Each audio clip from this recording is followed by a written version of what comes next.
పడిన బాధ్యత, దేవుడు మన మీద మోపబడిన బాధ్యతలు ఇవి. అయ్యా నాకు సువార్త ప్రకటించడానికి రాదు, నాకు స్తోమత లేదు. కేవలం సువార్త ప్రకటిస్తేనే పని అనేది కాదండి.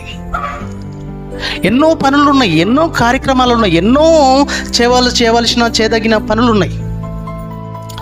నిన్ను వాడుకునడానికి సమర్థుడు దేవుడు. దేవుడు నిన్ను ఏ రూపకంగానైనా వాడుకునే సమర్థుడైన. కేవలం వాక్యం ప్రకటించడమే పని అని నేను చెప్పట్లేదు కదా. వాక్యం ప్రకటించడమే అంటే నాకు వాక్యం ప్రకటించడానికి ఆ స్తోమత లేదు, నాకు ఆ తెలివి లేదు అనే నీ ఆలోచనలు ఉండొచ్చు. కానీ దేవుడు నిన్ను ఎలా వాడుకోవాలో ఆయనకు అన్నీ తెలుసు, అటువంటి సమర్థుడు. కాబట్టి ఆ దేవుడు నిన్ను ఏ రూపకంగానైనా వాడుకున్నప్పుడు నువ్వు ఆయనకు అనుకూలంగా నీ బ్రతుకును నిలబెట్టుకోవాలి. నీ కష్టమా, నీ ఆనందమా, నీ సంతోషమా, ఏదో రూపకంగా దేవుడు నిన్ను వాడుకుంటాడు.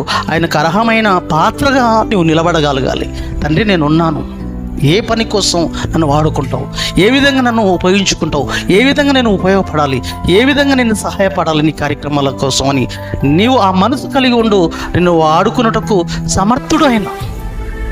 సువార్త ప్రకటించడానికి నీకు రాకపోవచ్చు, కానీ ఏ రూపకంగానైనా నేను వాడుకుంటాడు. ఒక కార్పెట్ వేయడమే ఒక పని. ఎన్నో ఉన్నాయండి కార్యక్రమాలు, ఎన్నో కార్యక్రమాలు ఉన్నాయి ప్రియమైన దేవుని వల్ల. సంఘంలో మనమంతా అవయభాగాలండి, అవయభాగాలు. ఇదో ఈ చేయకున్న పని ఈ చేయకుండదు, ఈ చేయకున్న పని దీనికి ఉండదు. ఇదో ఇది చేసే పని ఇది చేయదు. కుడి చేయి చేసే పని ఎడమ చేయి చేయగలుగుతుందా? దీనికి ఉన్నంత స్తోమత కుడి చేయకుంటూ ఎడమ చేయకుంటుందా? దీని పని దీందే, దీని పని దీందే.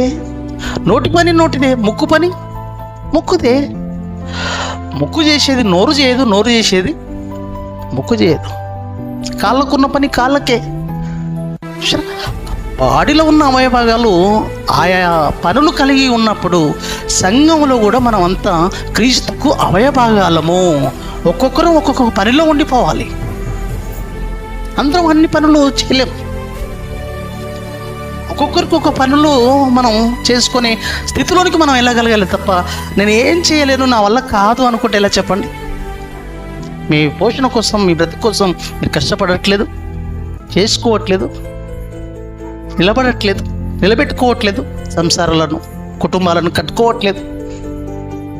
చూసా, దేవుడు మనకు బాధ్యతనిచ్చాడండి. ఆ బాధ్యతలు ముగించుకుంటేనే తప్ప మనం విశ్రాంతిలోనికి వెళ్ళమన్న సంగతి మర్చిపోకండి ప్రియమైన దేవుని వర్లారా.